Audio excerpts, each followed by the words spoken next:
noches, amado profesor, también amados hermanos que están presentes en esta noche. Bueno, como de ver, me ha tocado leer el libro, y de ellos, en el capítulo 4, 5 y 6, podemos encontrar que busca en sí es explicar qué significa realmente la iglesia y también qué representa la casa en la Biblia y por qué los primeros cristianos se reunían en hogares. Y al leer el libro, el autor demuestra y quiere enseñarnos que la iglesia no nació alrededor de unos edificios o de casas grandes.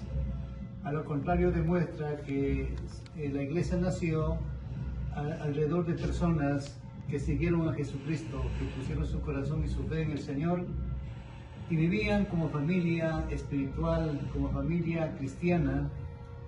Específicamente en el capítulo 4 nos habla y nos pregunta ¿qué es la iglesia? Muchas personas cuando escuchan la palabra iglesia piensan primeramente en un edificio, en un local grande adornado con un sonido sofisticado y muchas cosas más.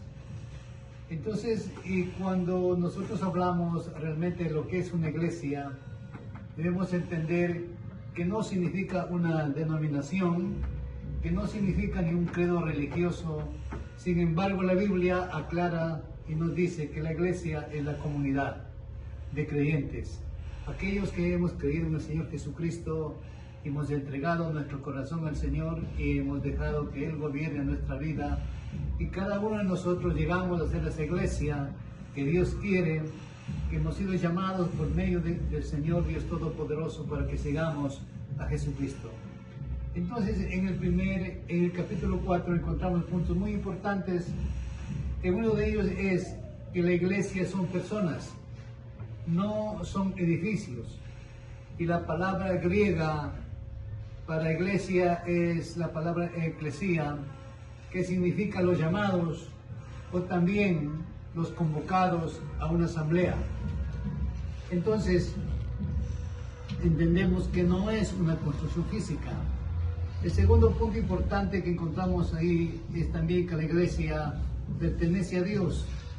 Pablo describe claramente en la palabra como una comunidad fundada por el Padre, por el Hijo y por el Espíritu Santo, no en ninguna autoridad humana, ni religiosa, ni política aquí en la tierra.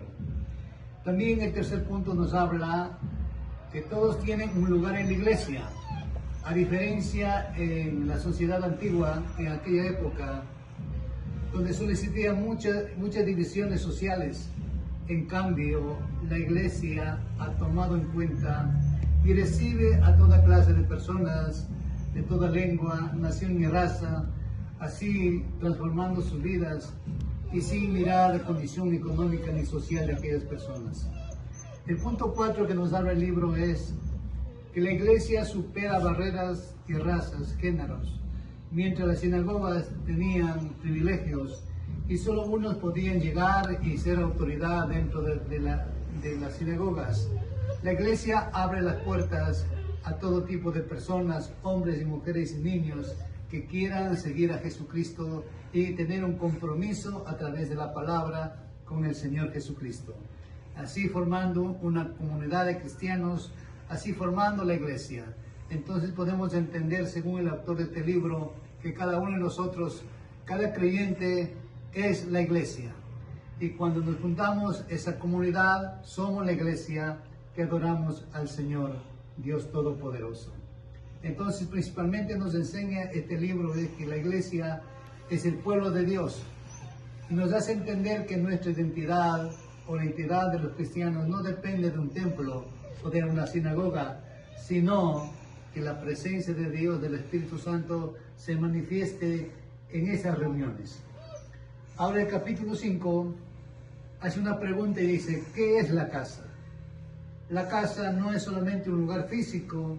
La Biblia también presenta la familia, donde fluyen las relaciones, la vida compartida, las personas que se aman mutuamente y así forjan una vida espiritual llena de frutos para la gloria del Señor.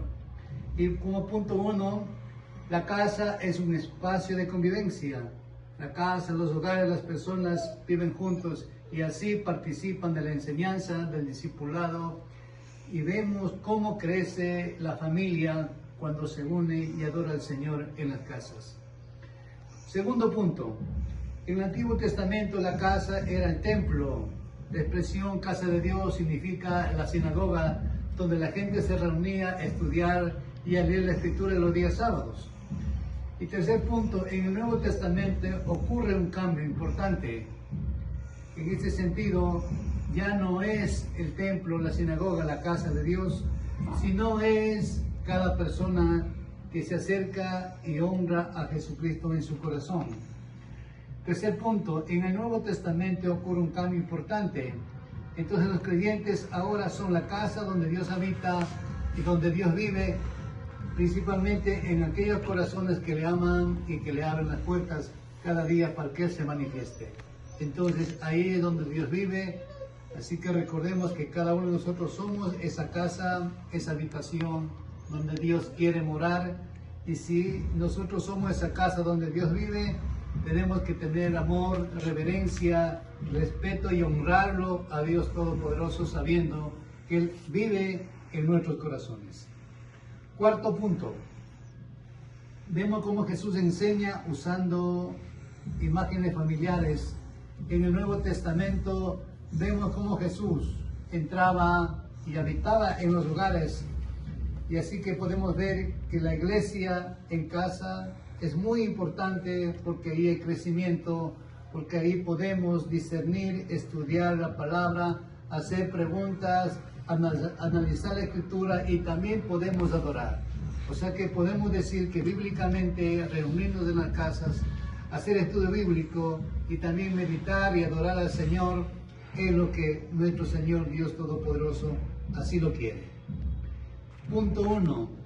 La iglesia se renueva en casa antes de las persecuciones. Así podemos entender que antes que venga la persecución a los discípulos y a la gente, desde el principio se reunían en casas para adorar y para enseñar la palabra del Señor, y también en oración y a compartir los alimentos. Esto es bíblico, lo que nos habla este libro. Segundo, Jesús desarrolla también su ministerio en casas. Él visitó muchos hogares.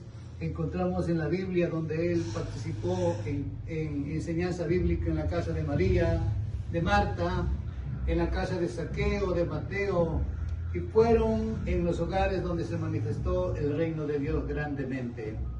Y Pablo, después de Jesucristo, continuó con este modelo, levantando en sus viajes misioneros iglesias en casa.